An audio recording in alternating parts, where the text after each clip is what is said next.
आइए जानते हैं देश विदेश और खेल के बारे में सभी बड़ी खबरें और आप इस चैनल को कृपया सब्सक्राइब कर दें। हाईकोर्ट ने हेमंत सोरेन को एड समन मामले में राहत दी। झारखंड उच्च न्यायालय ने सीएम हेमंत सोरेन को एक मुकदमे में व्यक्तिगत रूप से उपस्थित होने से राहत दी है, जिसे सेक्शन 174 आईपीसी आपराधिक प्रक्रिया में गैर उपस्थिति वाले मामूली आरोप से जोड़ा गया था। कोर्ट ने कहा कि यह मामला गंभीर नहीं है और सरकार के प्रमुख के कर्तव्यों के कारण उसका प्रत्येक सुनवाई में शारीरिक रूप से उपस्थित होना जरूरी नहीं है, इसलिए उन्हें वकील के माध्यम से प्रतिनिधित्व की अनुमति दी गई है। राष्ट्रपति का झारखंड दौरा। देश की राष्ट्रपति द्रौपदी मुर्मू आज से 3 दिवसीय झारखंड दौरे पर है। रांची एयरपोर्ट पर उनका भव्य स्वागत किया गया। राष्ट्रपति रांची और गुमला में शिक्षा, आदिवासी संस्कृति और सामाजिक विकास से जुड़े कार्यक्रमों में भाग लेंगी। प्रशासन ने सुरक्षा के कड़े इंतजाम किए हैं और शहर में ट्रैफिक व्यवस्था बदली गई है। यह दौरा आदिवासी समाज को राष्ट्रीय स्तर पर पहचान दिलाने और राज्य के विकास को गति देने के लिहाज से बेहद अहम माना जा रहा है। झारखंड में ठंड ने लोगों की मुश्किलें बढ़ा दी है। राज्य के कई जिलों में शीतलहर का असर जारी है। मौसम विभाग के अनुसार रांची, गुमला, लोहरदगा, खूंटी और हजारीबाग में न्यूनतम तापमान 10 डिग्री से नीचे पहुंच गया है। गुमला में तापमान 4 डिग्री के करीब दर्ज किया गया। सुबह घना कोहरा छाया रहता है, जिससे सड़क और रेल यातायात प्रभावित हो रहा है। जमशेदपुर में ठंड को देखते हुए स्कूल 31 दिसंबर तक बंद कर दिए गए हैं। अगले 2-3 दिनों तक ठंड से राहत की संभावना कम है। गोड्डा फायरिंग मामला। गोड्डा जिले से इस वक्त की सनसनीखेज खबर सामने आई है। ईसीएल के डंपिंग यार्ड में अपराधियों ने अचानक फायरिंग शुरू कर दी और डोजर मशीन को आग के हवाले कर दिया। घटना के बाद इलाके में दहशत फैल गई। पुलिस और सीआईएसएफ ने मोर्चा संभाल लिया है। शुरुआती जांच में रंगदारी और आपसी वर्चस्व की आशंका जताई जा रही है। अपराधियों की तलाश के लिए छापेमारी तेज कर दी गई है।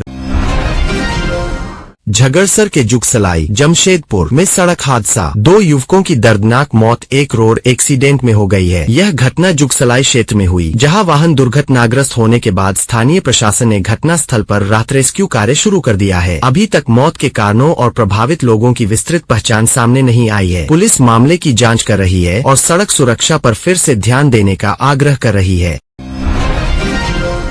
रेल परिचालन बाधित। झारखंड के यात्रियों के लिए बड़ी परेशानी की खबर है। पटना हावड़ा मेन लाइन पर मालगाड़ी हादसे के कारण रेल परिचालन बुरी तरह प्रभावित हुआ है। धनबाद, बोकारो और आसपास के इलाकों से गुजरने वाली कई ट्रेनें रद्द और डाइवर्ट कर दी गई है। यात्रियों को घंटों इंतजार करना पड़ रहा है। रेलवे ने हेल्पलाइन नंबर जारी किए हैं और जल्द से जल्द ट्रैक बहाल करने का भरोसा दिया है। मानसिक स्वास्थ्य अभियान। झारखंड सरकार ने आज एक बेहद जरूरी पहल की शुरुआत की है। राज्य में मानसिक स्वास्थ्य जागरूकता अभियान शुरू किया गया है, जिसके तहत मोबाइल वैन गांव-गांव जाकर लोगों को डिप्रेशन, तनाव और मानसिक बीमारियों के बारे में जानकारी दे रही है। सरकार का कहना है कि मानसिक रोगों को लेकर समाज में डर और झिझक है। इस अभियान से लोग खुलकर इलाज कराने के लिए आगे आएंगे। झारखंड की 25 साल की यात्रा। झारखंड राज्य को बने 25 साल पूरे हो चुके हैं। इस मौके पर सरकार ने अपनी उपलब्धियों का लेखा जोखा पेश किया। सड़क, बिजली, पानी, शिक्षा और स्वास्थ्य सेवाओं में सुधार का दावा किया गया। वहीं विपक्ष ने इन दावों को अधूरा बताया, लेकिन इतना तय है कि झारखंड ने 25 सालों में कई चुनौतियों के बावजूद अपनी अलग पहचान बनाई है। ठंड से स्कूल बंद। झारखंड में ठंड लगातार बढ़ती जा रही है। तापमान 7 डिग्री तक पहुंचने के बाद प्रशासन ने बड़ा फैसला लिया है। कई जिलों में स्कूलों की छुट्टियां 31 दिसंबर तक बढ़ा दी गई है। खासतौर पर छोटे बच्चों को ठंड से बचाने के लिए यह कदम उठाया गया है। मौसम विभाग ने आने वाले दिनों में और ठंड बढ़ने की चेतावनी दी है। हादसे में मदद पर इनाम। अब सड़क हादसे में घायल की मदद करना सिर्फ इंसानियत नहीं बल्कि सम्मान भी बनेगा। झारखंड सरकार ने ऐलान किया है कि गोल्डन आवर में घायल को अस्पताल पहुंचाने वाले व्यक्ति को 25,000 रुपए का इनाम दिया जाएगा। सरकार का मानना है कि डर की वजह से लोग मदद नहीं करते। यह फैसला कई कीमती जिंदगियां बचा सकता है। नए डीजीपी की चर्चा। झारखंड पुलिस में बड़े बदलाव के संकेत मिल रहे हैं। नए डीजीपी की नियुक्ति को लेकर सरकार स्तर पर मंथन जारी है। 3 वरिष्ठ आईपीएस अधिकारियों के नाम चर्चा में है। कानून व्यवस्था, नक्सलवाद और साइबर अपराध जैसे मुद्दों से निपटना नए डीजीपी के लिए बड़ी चुनौती होगी। कोहरा और शीतलहर। झारखंड में कड़ाके की ठंड के साथ घना कोहरा छाया हुआ है। सुबह के समय सड़कों पर विजिबिलिटी बेहद कम हो रही है। इससे सड़क और रेल दोनों यातायात प्रभावित हो रहे हैं। मौसम विभाग ने शीतलहर का अलर्ट जारी करते हुए लोगों को सावधानी बरतने की सलाह दी है।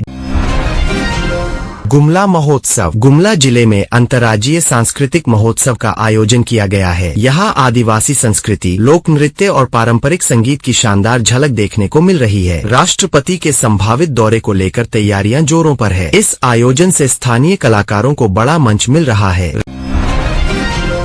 राजनीतिक हलचल। देश की राजनीति में हलचल तेज हो गई है। आगामी चुनावों को लेकर सभी राजनीतिक दल अपनी रणनीति बनाने में जुट गए हैं। झारखंड समेत पूर्वी भारत पर खास नजर रखी जा रही है। नेताओं के लगातार दौरे बढ़ रहे हैं। Petrol diesel. आज पेट्रोल और डीजल के नए दाम जारी किए गए हैं। झारखंड के कई जिलों में कीमतों में मामूली बदलाव देखा गया है। आम आदमी को बड़ी राहत नहीं मिली है। बढ़ती महंगाई लोगों की जेब पर असर डाल रही है।